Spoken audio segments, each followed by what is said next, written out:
episode of the Clapp Trap. We have a good one to end off the week. I brought back in Matt to talk all things football and a little bit of Celtics stuff. That stuff we haven't gotten your opinions on yet, so we got to find out what the email thoughts are. And if you're watching on YouTube, you'll also notice that our eyes are going to probably be darting all around the screen because we're recording this on a Thursday night during Thursday night football. Bengals in Miami going on right now. So we'll be kind of, getting distracted. And if you're not watching on YouTube, then you're listening as a podcast. And I guess you won't understand when we're making our oohs and ahs to things going on in the game. But first of all, I just want to say thank you again, Matt, for coming on to the show. I'm excited to have you on, excited to get your opinions on some of these questions I have for you. So first off, thanks for coming on. And secondly, let's start off the show real quick. Right in your face. Rank me 1 through 4, the AFC East teams. I need to know your opinion. I know you're not the biggest Patriots fan, so I got to hear it. What do you got? All right, it's probably going to be, I guess 1 and 2 might flip-flop between other people, but, I'm going to say Buffalo still first. I mean, Miami got him. I think you play that game again in the playoffs and in Buffalo, a different story. So Miami number 2. I will say Pats 3. I think institutionally they are in a better place than the New York Jets. Wow. And plus the Jets really got it handed to them against Cincinnati last week. So Pats 3, Jets 4. All right. Well, I thought that there was going to be a little controversy there, but I guess not. I guess also, I have the same one there. I was waiting to hear Patriots number 4 out of you there, but I'm glad that you're not going to stoop to that. I'm negative about the Patriots, but I'm not like the Jets are institutionally bad, like for a long, long time. Like I'm not as unrealistic about the situation. I know that the Pats are bad, but it takes a lot of institutional suck for decades upon decades to be the Jets. So Pats 3, but I'm not happy that the Pats are 3. This isn't like a victory lap. The Pats are better than the Jets. Is that the standard we're going for right now? Certainly not, but I was just waiting to hear some blasphemy type comments from you, sir, and I was ready to jump all over you. So I'm glad you can see the good side or the logical side of things.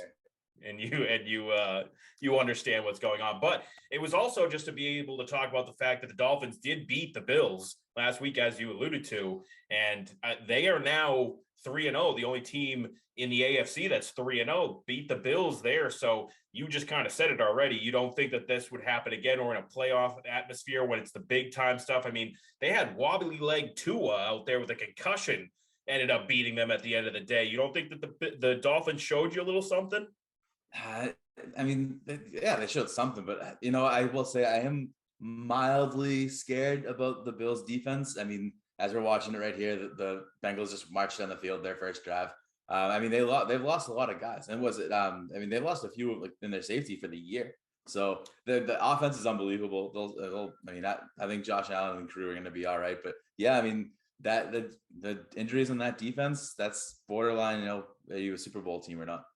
Yeah, it's could definitely make a difference. And we know that the AFC is good, a lot better than it was last year, I would say. So it'll be interesting to see what the Dolphins are able to do. And as I said before, we are watching the game right now. They are rolling down the field on the Bengals after giving up that first touchdown to start.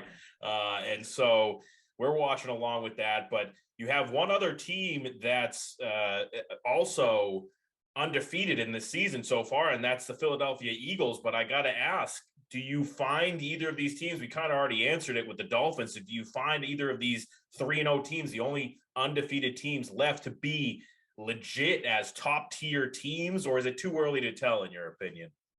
I don't know, man. Jalen Hurts looks special. I can say the team looks great. I've actually been tuning into their games. I've been financially invested on some of them, fantasy football invested in others. But the Eagles look good. Jalen Hurts looks great. I wish I drafted him, but in fantasy, put it that way. Well, yeah, their defense is good too. Darius Slay is obviously a top tier cornerback for them, and they've got some good talent on both sides of the ball. So it seems like they are legit. I know that everybody was high on the Eagles going into the season, but I feel like, rarely actually do people get that right when everybody's telling you that this team is going to be legit this year. You've seen it for years with the Miami Dolphins. Every single year, this is the year of the Miami Dolphins. all of a sudden maybe that's starting to come to fruition. Do you think that they're legit though overall? I know that you think that the Bills would probably beat them in the playoffs, but do you think they're a legit top tier team now at this point? They'll end the season looking like one because they've also got 6 layups in the division, right? I mean, Dallas is whatever. I don't. I mean, Dallas is treading water. They're doing fine, whatever. It's rush mania down there. But I mean, the Giants are always going to be they haven't been good in at least 5 years, and that's division, man. I think that division will help prop them up. But I also you haven't seen a lot of flaws with them yet. They started off like out of a cannon. Yeah, I mean, Hurts is still young, so there is a lot of growing to be done, but he's got great receivers. Obviously, AJ Dillon, I mean, not AJ Brown, and Smith, Devontae Smith as well. So, or Devonta, I'm just great with names. They are something over there. And then the Dolphins also going to have a somewhat easy schedule. We talk about how the Patriots have an easy schedule coming up. The Dolphins get to play the same people. So, they're also going to be getting some cupcake matchups or kind of like that. And it'll be interesting to see what they're able to do. But I will say that the one thing that the Eagles haven't really shown is they haven't really beat anyone legit yet, in my opinion. They might be legit, but they have only beaten the Lions, who you can say what you want about them. Hard Knocks team, they're gutting a lot of effort in there, gutting it out. But they're still 1-2. Every team on Hard Knocks looks like they're going to win the Super Bowl. It always looks that way. They certainly pump them up, but they also beat the Vikings, who have not looked great to start off the season, and the Commanders, who are, nobody trusts them to actually be a good team. Until the 4 minutes left in the fourth quarter. I know because I streamed Carson Wentz. Yeah, you did. That was a move. So I mean the schedule that they've gone through so far to be 3-0 leads me to believe that you need to still prove it and go out there and beat a legitimate team. The Dolphins, on the other hand, you can say what you want about the Patriots, but then they beat the Ravens and then the Bills. So, I mean, two very legit teams, in my opinion, Dolphins were able to beat. Obviously, that Ravens game was absolutely crazy when they made that comeback and everything. So, I don't know. They're certainly not like the top of the league, the Dolphins, but they're a lot better than I thought they actually were going to be. I thought, once again, this was going to be another year where it's like, oh, the Dolphins. And then they kind of fall a little flat. Eventually, you got to get it right. I mean, maybe this is a breakthrough for nerds everywhere. But the Mike McDaniel, I mean, he's super goofy. I mean, he really... like anyone can be a coach now. It's like he's like a pocket protector nerd. I can't believe he's I'm happy he's 3-0 because I can't imagine him commanding the room if he wasn't. It's a very good point. I don't see him commanding the room anyways. He can go undefeated the whole season and go and try and talk crap to a 300-pound lineman, and he's going to get smushed in the face. And get out of my face, nerd. We're doing fine. I don't care what you say. So I don't know. We'll see how that thing goes. But he's just such a weird character. He's a goofy guy anyways. He does goofy stuff at the conferences, podium, whatever you want to say. So I don't know. I don't get how it works. But he's an X's and O's guy, right? He's coming from that new generation of coaching talent where they do all this crazy stuff, and apparently it's working so far. So just goes to show you, if you have even the slightest like hint or whiff of Sean McVay, you're getting a job. You're getting a job. Like, people want that offense, man. His coaching tree right now, McVay's, the guys that go away from him, I seem to be working so far. At least it's catching people off guard or something. I don't know. It's like when the Wildcat was cool for one season, right? And all of a sudden, that was the Dolphins too. Yeah, you never know what can happen. With that.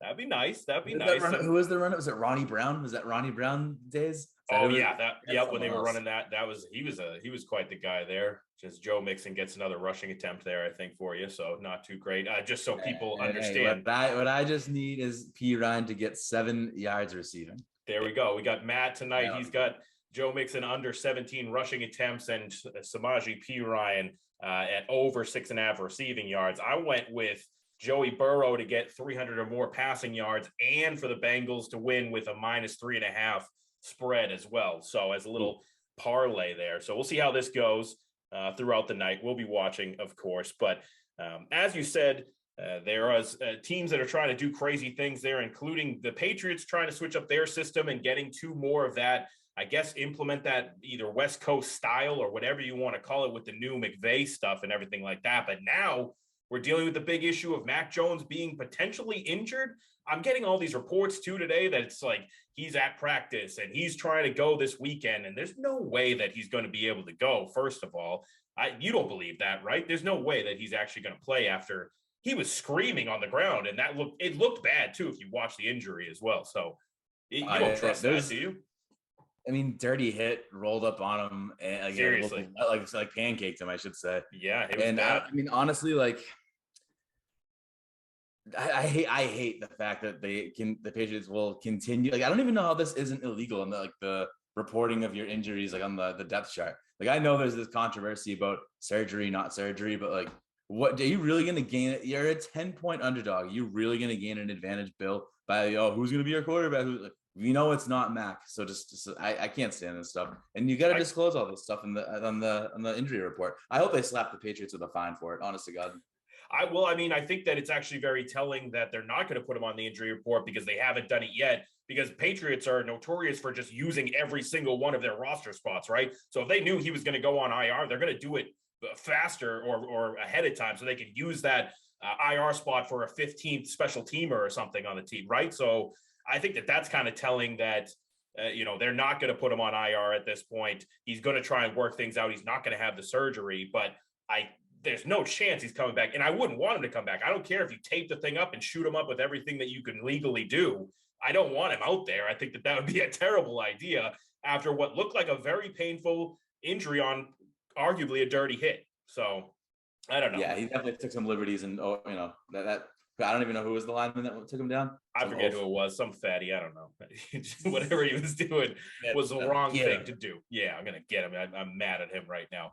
But Patriots are going to be without Mac Jones for at least, I'm assuming, this game. Now, if anything changes between now and Sunday, I would be absolutely shocked. But what I think is going to happen is you're unfortunately going to have Brian Hoyer going out there and playing starting for the quarterback for the Patriots. And he might end up being the quarterback for multiple games, depending on how this thing goes. So I got to ask you, do you think that the Patriots, I know you're down on them, do you think that they can win any of these games coming up without Mac Jones, considering the schedule as well?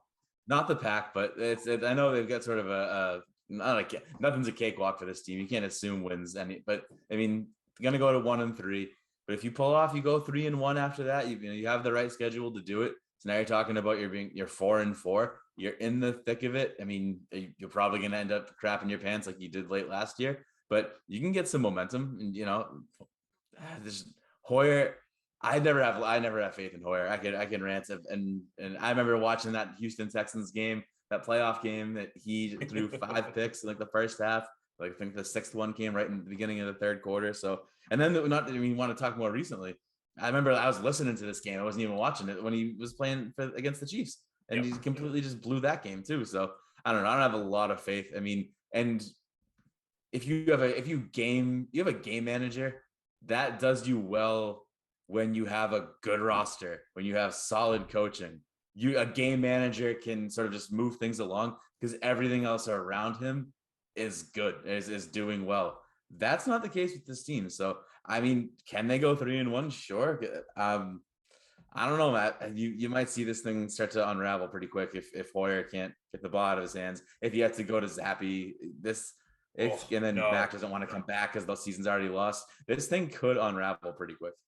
I mean, it would have to go pretty far for them to feel like the season is lost, in my opinion. Like you said, if you could even get to 4-4, now you're actually in the hunt for trying to do something. Yes, the end of the season schedule is going to be a heck of a lot harder. But when you're playing teams like the Lions and the Browns without a quarterback and the Bears without anything really, and the Jets multiple times in these next weeks coming up, those are the teams that you have to be able to, do something against. And I do believe that this defense will be able to do enough. And I hate that we have to do Brian Hoyer again here, but like you said, in that Chiefs game, he looked like a chicken with his head cut off, running around the field, doing ridiculous things there. But I will say that before he would get all the way up into the red zone, he would move it between the 20s very solidly and then completely crap his pants and just panic once he got inside the red zone. So I don't know, maybe once you get to the end of the red zone, just kick a million field goals at this point. Folk's not missing right now. I just take it out of his hands or run the ball. That's all they're going to be able to do. I don't know how it's going to happen, but they need to be able to do something. I'm hoping that they can at least keep it close against the Packers in this one. We'll talk about that later when we get into my gambling picks. I'm hoping you're not on the wrong side here. I'm on the right side. Okay, all right. We'll see how that all works out. But There is another team, your team, I would say, that has been looking a little iffy and just played against that Packers squad.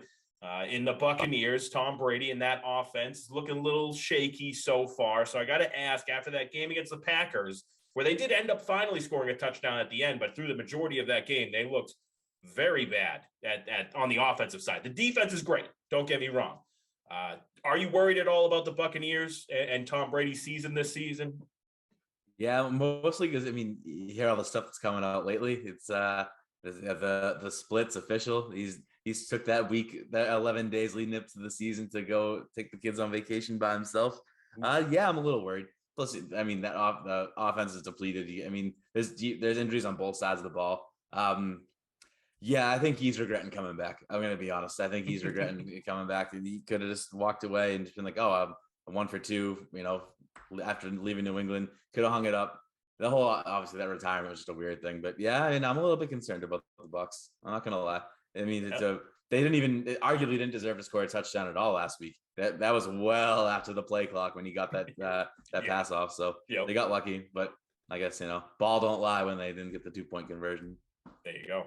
That's what it ends up being, and I think that I would normally say that now with that whole split situation and his home life being a little bit different, maybe you're going to end up seeing a Tom Brady that wants to play for even more years and try and go and make that Dolphins thing happen. But it seems like nothing else to do. Seems right. It seems like Tua's doing good enough now that he might end up stopping that. I don't know if the Dolphins would be able to just at this point be like, all right, later, Tua, we're going to go with Tom for 2 or 3 seasons. I doubt that they would do that. So now it's kind of putting Tom in a bad spot where he's literally going to have nothing to do. He's not going to have the full family life now, and he's not going to have football anymore. TB12 method is going to be great, though. I'm sure he'll be able to do a lot with that. So that would be great for him. Go make a second family. That's what everyone does, right? That's true. I'm sure he'll do just fine, especially with all that plastic surgery. He's gonna smash I can't wait to see the roster of smashing. That's gonna be great. Yeah. I hope he goes. I hope he goes like Leo and just only goes after like girls that are 24 and younger. Yeah, that would be quite the move. Well, he's like I said, he's got all the plastic surgery to be able to hang with those girls now. So maybe we'll be able to figure something out for him. But moving on from the Buccaneers and their interesting season that they're having so far, I did have one little random NFL topic that I wanted to get into really quickly, just because I thought this was an interesting thing that's happening. It looks like the NFL is looking into changing the way that they're voting for the MVP going forward. This is just coming out now. They're trying to change it from the process of the voters just getting to vote for the MVP, only getting one vote, to having like a ranking system, maybe a 1 through 5 kind of thing, being able to give more players recognition and really kind of figure this thing out instead of just only having, like I said, just one vote per person and you give it to this person or that person, not really telling us how you feel. I wanted to ask you how you feel about that. Do you think it's going to be a good thing that they do that for the NFL and changing the way that they vote for the MVP? Well, doesn't every other major sport do it that way, where you get like a first place vote, or like in baseball you can put up to 10, like right. I think it's just so. I guess basketball, everyone gets in. So I'm guessing you pretty much have to. I'm guessing it's baseball style when it comes to voting. So yeah, I mean it's easy that way. If it's someone that's clear cut, they're clear cut. They're gonna win no matter what. But if it's debatable, like you want your second place votes to maybe account for like if someone else got a couple first place, like more for it's the math behind it. So I'm on board with it. When are they gonna? I didn't even hear about this. When are they changing this? Yeah, they're just they're talking about it right now. They're trying to implement it going into the next season. And I think that it would be a great thing, except for you kind of just picked out the one thing that could be a little iffy on this. You have to make the point system right, because like first place could be 10 points, but then how many points is second place? Because if somebody gets a ton of second place votes and then somehow outpoint gets the number one guy who got the most first place votes, that obviously wouldn't work. So we have to figure out some kind of system here, but I think it's a good thing, especially for like the radio fodder type style of things, right? We need to be able to talk about more things, but it gives more people that recognition. It allows you to give that ranking system and you see the top 5 guys instead of like 1 or 2 guys and maybe a third. Like last year, it was, 3 guys just because Cooper Kupp ended up getting 1 vote, which is kind of weird. So I don't know. I like the way that they would change it up to do it. I don't think that this system, like you said, I think that they're one of the last sports that's not doing it this way. So What's stopping you from doing it? It just gives us more to talk about. And everybody wants to talk more about the NFL. They want everybody to be talking more about the NFL. So why not give more topics, right? Yeah, more votes, more everything, just more, just more. We need more. We need more. That's what I was hoping for. All right. Well, that's all the NFL topics I have for now until we get into the gambling portion of things. But I do need to quickly, well, not quickly per se, but go over Matt's thoughts. We do have another team that's had some interesting topics in the New England area recently, and I haven't been able to get Matt's opinions on the Ime Udoka situation. We barely know anything about it at this point, it seems like. So I got to ask you at this point, what are your emotions on the whole thing with Ime Udoka? Obviously, you're my season ticket holder for the Celtics and everything like that. You're very, connected to this team on an emotional level. How are you feeling right now with the Ime Udoka stuff? I hate it. I mean, what I hate the most about it is just like the level of secrecy. You got guys like Matt Barnes. You're like, oh, I know, but I can't tell you. It's so bad. Like, right. Felger and Maz know. You heard like in the very beginning, they got like a whole like they pretty much got explained what's going on, and then like, hey, and by the way, don't say an effing word of any of this. So I hate it. Like, I mean, here's how I mean, it's nasty. It's fucking crappy. Like anyone that sort of walks around and wants to have that attitude of like, oh, I'm gonna bang your wife, like go to hell. But what I sort of taken from all this is that it's gotta be like, for a while I thought my theory was gonna be that he banged Brad's wife. Like I somehow like I just, because the way Brad was crying up in the podium, like poor guy. But you have to think about it. It's gotta be someone who's got enough like money, power, influence in the situation in the league to be able to he's done. You gotta fire him. You gotta do like, and then that much power, sway, all of it, to keep it quiet, to have no one talking about it. Like that's when, for people to know and not reveal it, that means that it's someone that's got some serious power. That so who can you narrow it down to? I guess I hope I feel bad for people, so I don't want everything to get exposed, but I am curious as to like what the hell, like how bad was it? What was the severity of it? Like, was he being predatory? Was it consensual? Like, I don't know. I just, overall, it sucks. I mean, and you're seeing this, they're striking out and missing. The Celtics are with trying to find a veteran bench coach depth, or I guess just bench coaches in general. Jay Larranaga, longtime Celtics bench coach, just announced he's not. He's got the permission to talk to the Celtics, and he's like, nah, I'm good. I'm not leaving LA, going back to Boston to continue to be an assistant. That's ridiculous. I bet if it was the head coach, he'd have done it, but I don't know how well the players, how well they deal with Jay Larranaga. Quick side story. I went out and boozing with that guy about 5 years ago. That man can put him away. Okay. Well, he's a party guy, but I don't know if that means that Jalen or Jason are going to like him. And that's all that really matters. And it seems like they like this Joe Mazzulla guy, right? He was an assistant. He was their guy that they could go to when maybe Ime was being a little too mad or something, or I don't know how many years ago it was before actually he was on the team. I know he was an assistant for a little bit. Then he went back to being a coach at the college level, D2 or whatever, but we're going to see how things go. Now, do you feel like the floor has changed with this team now that you've lost Ime Udoka? You know that I'm not really on the coach makes that big of a difference thing. I still think that this team is finals caliber, and therefore it should get to the finals still at this point. Have you moved your bar of the floor for this team now that Ime is done for at least this year and most likely done as a coach for the Celtics forever? Yeah, that's what it sounds like. I mean, no, because I think they've tasted it enough close to success, and they've gotten so close to sniffing the championship that I think that if they can't coach themselves, then they didn't make the right amount of leadership jump. You know what I mean? Like At this point, all right, you've been shown how to do it.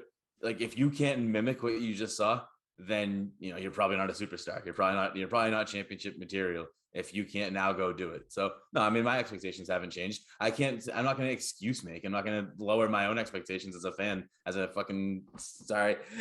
contributing season ticket holder I'm not going to lower it just because of that type of crap. No, I'm not into it.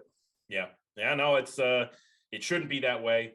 And I think that the players should hopefully be able to come together and understand what they want. And now they're going to be a better team than they were last year. You got Brogdon. I know you lost out on Gallinari. We'll see how things go with Rob Williams, but this team should be able to, make its way on a long playoff run, and I still am expecting them to get to the finals. I think that the Rob Williams injury is going to affect them way more than losing Ime Udoka. Personally, that's just how I feel, because I think that they can last still. year was the first season you got real minutes out of him up until you got injured at the end for the last 15 or 20 games. But they got real production out of him, and when they started turning it around in January, I feel like he was a big part of it.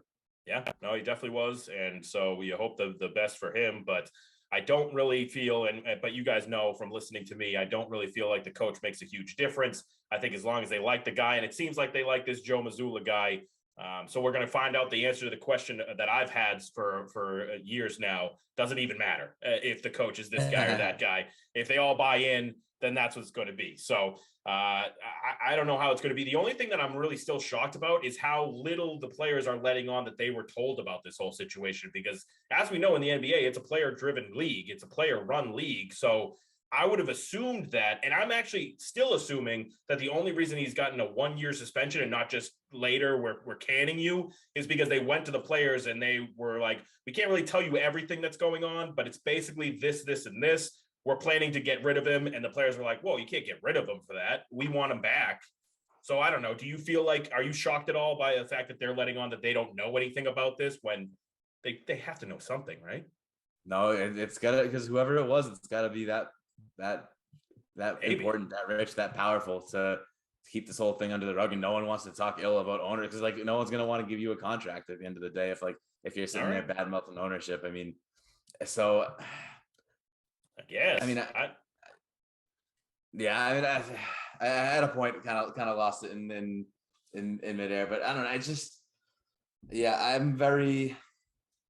I'm upset by the situation, put it that way, as I cannot recall my point, and I'm trying so dearly to remember. It's tough. It's a tough situation, but when you have guys like Jaylen Brown going out there and being like, we basically weren't told anything and we don't know what's going on, and it's only the year-long suspension, it leads you to believe that the players maybe were trying to stop it from happening. In my opinion. Here's my point. I think it's financial. I think the whole thing is financial. It's about the fact that they don't if it was higher up in the organization, right? And guys like, I'm not going to pay him. I'm not going to fire him and then I have to pay him out because he's banging my wife. I'm not going to go pay him $30 million to go bang my wife. It's absurd. And you can't, I think there's probably, I'm going to guess that if you fire someone for cause, because it's always like, if you fire someone without cause, then like he's entitled to the money. If you fire for cause, like a conduct policy, then sure, you can probably not pay him. But I bet you'd have to disclose in like legal documents and like certain like filings, or make it public information or somewhat public information, like what happened. And then so this person, high-powered individual, has to go put on paper like, yeah, I banged my wife. So I think he's gonna. I think it's pretty much the reason he's gone. He's not gonna play. Like he's play. He's not gonna coach anymore. But this is really just a way to not have to pay him out, because whoever he pissed off is probably pulling the purse strings and is like, I'm not paying this motherfucker. Yeah, no, it's true. Just because, it doesn't make any sense any other way. They did say that they're putting in a legal team to look into it and try and figure out what's going on. But yeah, we don't know what that would uncover or who that would expose and what it would expose. So I don't know. I guess we'll have to wait for 5 to 10 years down the road when we get the Ime Udoka tell-all book that really tells us I was banging that wife. I was banging that wife. I don't know. That's just, he knows he's not going to get a job. It's his last. He's got to get something, get that money, whatever way you can. Go out there. Work with TMZ. Get his 15 minutes. Yeah, he might have to. I had it all. Like, I had it. He was so literally had everything. I even had all the wives. I don't know. Guys, it sounds like he's kind of a scumbag at this point. So how can you have that guy? How can you have that guy leading a group of men too? He's got to be a good example. So I don't know. It's going to be a tough season, but we'll see how it goes. I'm hoping that they're still going to be untouched by this and be able to make it to the finals. I'm sure that most people feel similarly to that. So that's going to do it for the questions about Ime Udoka. Now it's time to get into the gambling picks for the weekend. We are so far not doing too great as a podcast or as a YouTube channel, radio show, whatever you want to call us at this point. You got Cam, the only one who's above 500. Rest of us are below it. I'm not going to get into the numbers of it exactly until we get above it, but it's not looking good. So I'll tell you, in my own defense, last week when I submitted my picks, pretty sleepless, had been traveling for work, So yeah, I looked at you. You hit me up. I think noon time is sort of the deadline. At 11:30, I opened my phone. I'm like, well, here we go. Here's 5. So I'm gonna go from 1-4 to 4-1 this week. Maybe 5-0. So Love that. I'm not worried about it. We're gonna slowly climb back.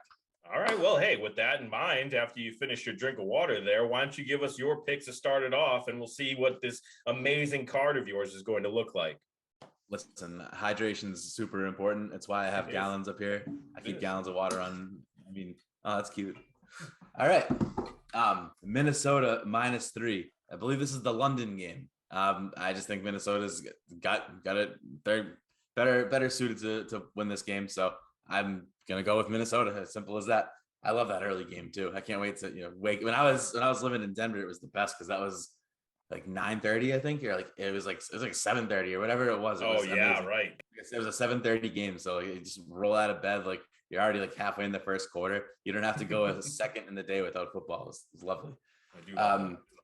Buffalo, number 2. So Buffalo over 29.5 points. Playing the Ravens, I do believe.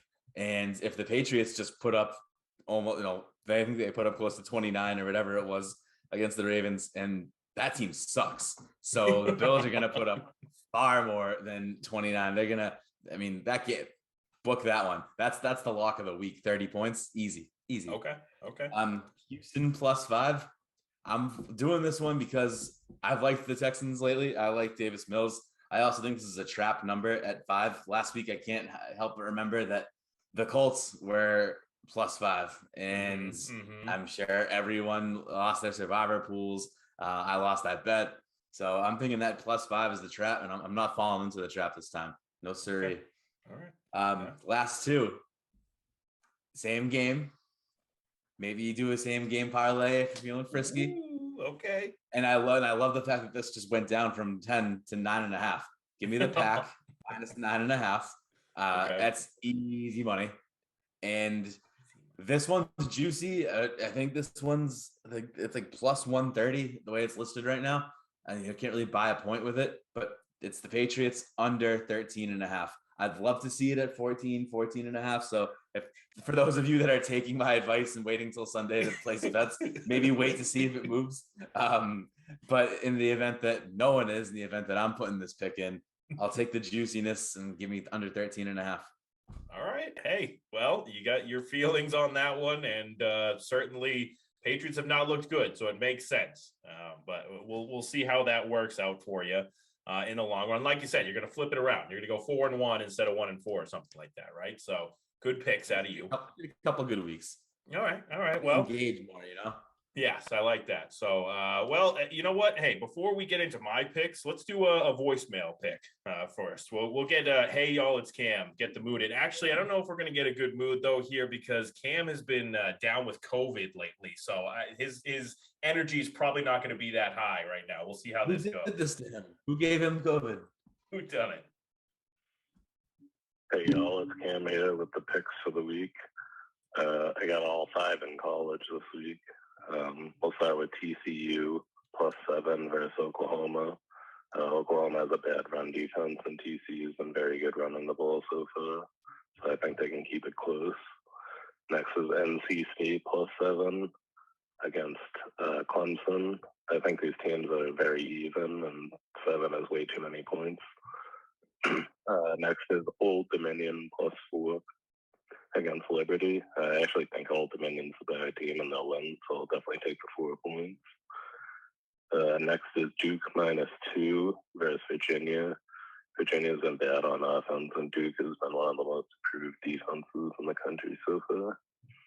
And last is San Jose State -2.5 against Wyoming. I think San Jose State can light them up through the year. So to recap, is TCU +7, NC State +7, ODU +4, Duke -2, San Jose State -2.5. Oh man, I feel bad. It felt like he was losing energy as you went through that one there. You could just tell that he's hurt. Huge. I feel bad. I appreciate you, Cam, for calling in and doing that. But I can tell that you're hurting. We all wish you a speedy recovery from your COVID. and everything that's going on with that. All right, let's get the other voicemail in there really quickly. I got Mendez as well. Let's get his picks. Clappy, week 4. I got to make up some room here. Like the board this week.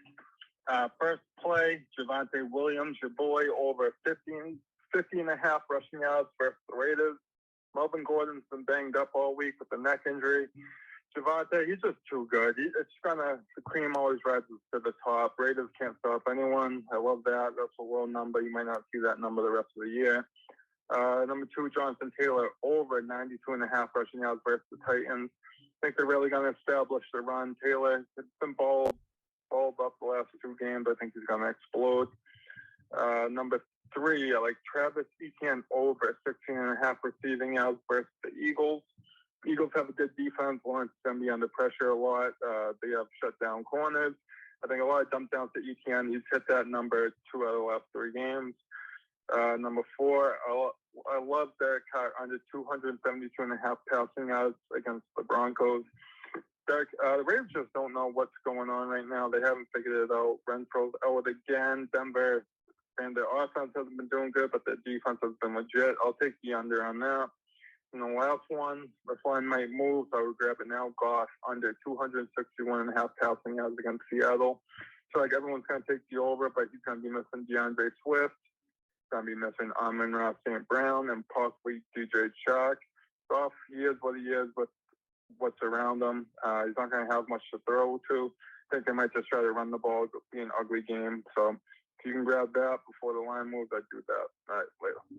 All right, those are some interesting picks there. I think his first one was supposed to be Javonte Williams over 15 and a half passing or receiving yards. I think he said rushing yards, but it's got to be over. I'll have to check in with them on that one if I heard that one incorrectly or what it was, but that sounded like it was the pick there. Let's go over mine real quickly here. I know you got to get going, Matt, so we'll finish off real quick. I'm starting off with Vikings Saints over 43 and a half points. That's the London game. Last 2 international games have scored 43 points and 47 points, but I think that number is going to be a little bit higher this time. I know it's right on that number, but Saints have given up at least 20 points in each of their games this year. Vikings giving up at least 24 points in the last 2. I think that those trends are going to continue. These teams are going to be able to score on each other enough to get me over the 43 and a half points. So give me that in London. Start off the day with the early pick. Next one I'm going with is Titans Colts under 43 points in that game. Titans coming off their first win of the year, and they'll be riding high. Same thing for the Colts. Both teams riding high, but like Mendez said, I think they're going to try and establish the run on the Colts side of things. I also think that their defense is going to be playing a lot better at home as they did last week, so that's going to continue. So give me Titans Colts under 43 points. Next one I'm going with Cardinals +1 at the Panthers. I don't really trust in either one of these teams, if I'm being honest with you, but I don't trust in the Panthers even more. I think that the Cardinals will eventually break out and be able to show you what they can do. Kyler Murray is going to be able to do his thing. He's been passing a lot very well lately with Marquise Brown and everything like that. So I think that their passing attack is going to be able to do good in this one. Also, Cardinals are hungry in this one, coming off of a loss to the Rams and the Panthers did actually just get a win, so they're riding high right now. So I think that hungrier dog in the Cardinals is going to be able to take that one. Next pick, my Patriots +9.5. I don't care what Matt says. I'm taking the Patriots +9.5. I'm not expecting them to win this game, but obviously their mindset is going to be, we have Brian Hoyer. We're going to run the ball constantly. We're going to try and keep the ball out of Aaron Rodgers' hands. I do still think that Aaron Rodgers is still figuring out his receivers, and he will eventually figure them out.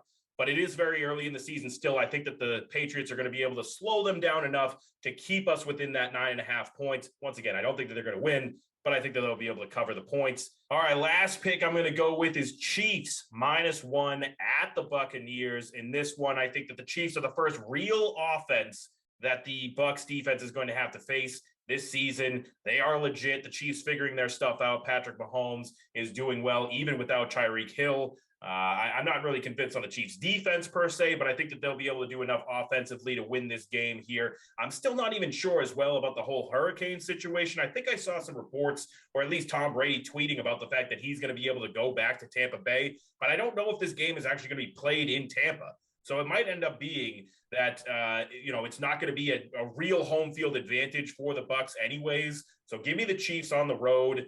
in a game that could possibly be played at a neutral site. And once again, I think that it's all about Brady and their offense on the Bucs. They haven't really figured their things out. Obviously, they'll have Mike Evans back, but they still don't have a ton of weapons. Chiefs do have a ton of weapons, and they're the first real offense that the Bucs are going to face. So give me those. Give me Chiefs -1 at the Buccaneers. That's all the picks for this weekend.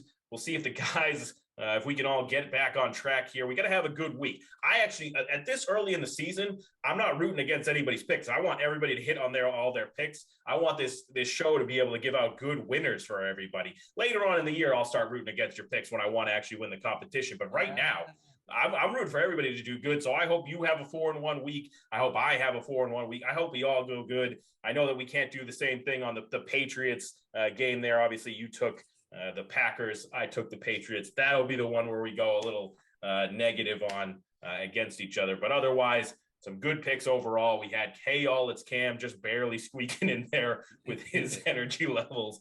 That was a little tough. But I just want to say thank you again, Matt, for coming on to the show. We'll have you back on soon enough. Soon we'll get into the Celtics and that season. It's going to be a lot to talk about with that one.